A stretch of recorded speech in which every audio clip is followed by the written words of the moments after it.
Weewood ticket 8627.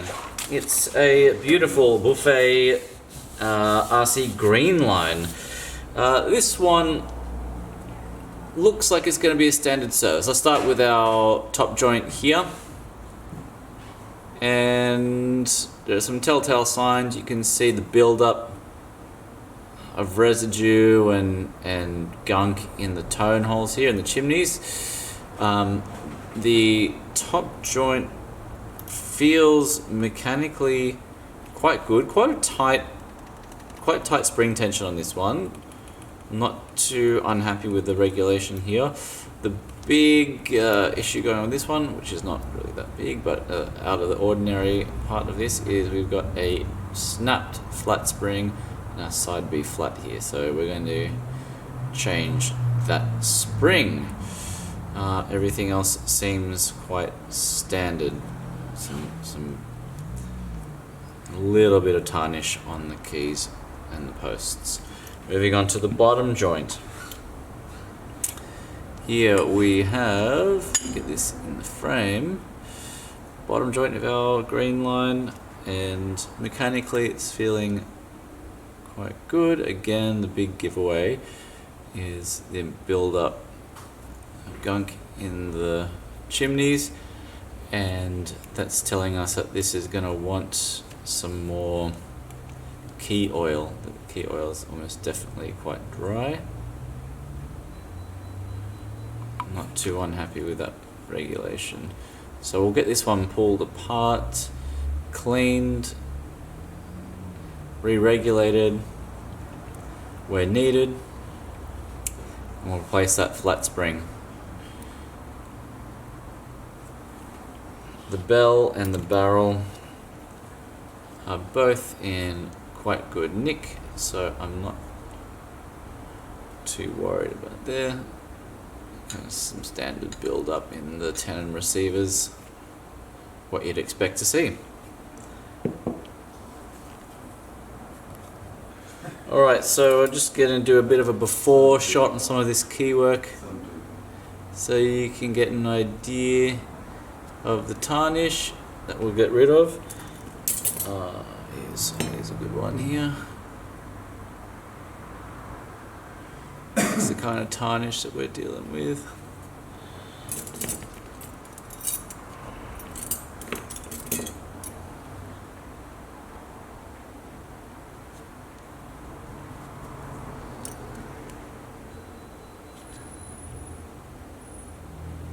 And we'll give you a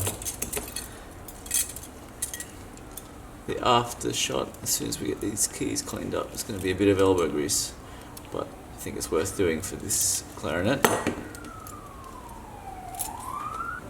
Alright, and here's what our keywork looks like after we've finished polishing it up.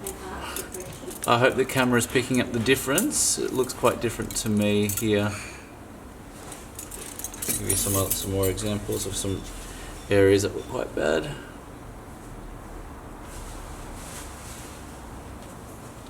I knew yesterday when Marlene rang that she would come in. And here's our side B flat. Here's our snapped flat spring.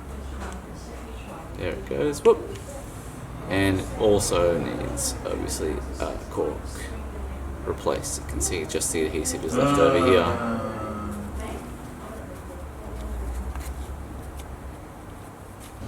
So here's our flat spring replaced on our side B flat. That's got a lot of resistance. I think it's slightly thicker than the original. I also forgot to mention earlier, we've got our middle joint tenon cork to replace. So I'll do that now and I'll come back to you with a fresh cork on here. Alright, Okay, and we're back, and here is our new tenon, middle joint tenon cork. Here is the fit.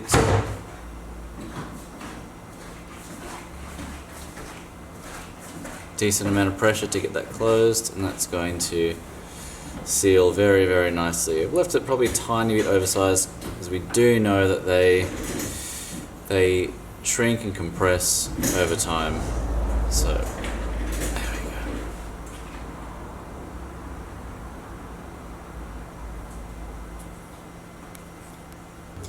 And the last thing we do before we reassemble this is we're going to replace the bumper cork on our side B flat. So we're going to have to clean off this old adhesive, replace it with our own, and shape the cork. Alright, and there it is, our moulded, curved, glued in bumper cork for our side B flat key.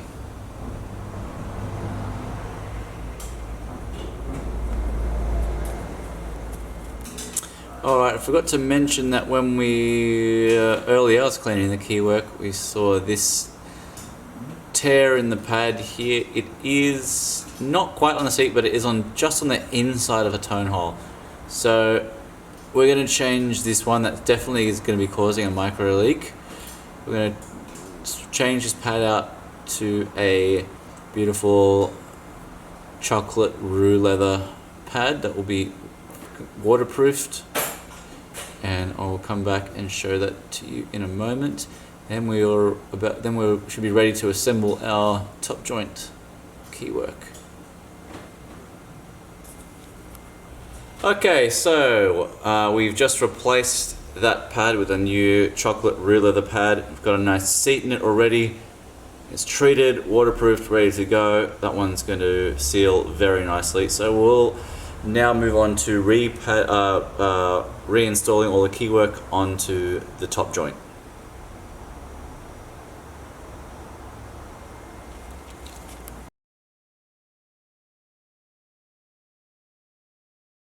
Okay, we're back here. Here's our top joint fully reassembled, and I'm very happy with this. I do actually just want to adjust our new flat spring that's quite tense. So I'll loosen it just slightly now and then see how the player feels when they play test it. Alright, and here's our bottom joint disassembled. Body's being cleaned. We're going to get this one back together. The bottom joint didn't have as many little issues as the top joint, so we'll get this put together and we'll be play testing this fairly soon.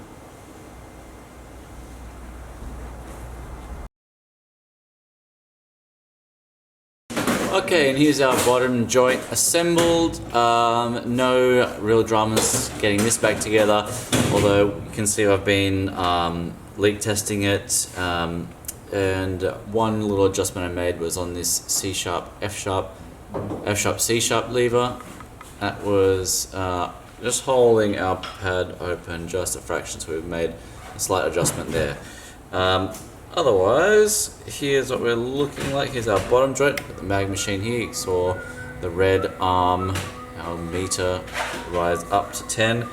So if I just close I've got everything plugged up, so I'm just going to close our speaker key and our EB, and you can see that I'm looking at it in real life. You can see it drop right all the way down to 0. Great, perfect, that's what we want. That's our bottom joint sealing perfectly. Let me plug up now our top joint. I've already prepared this with plugs, as you can see. So I'm just going to 2 open pads to close.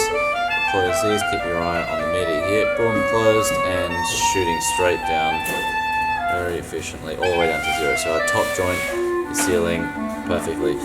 This demonstrates that both separate joints are sealing perfectly.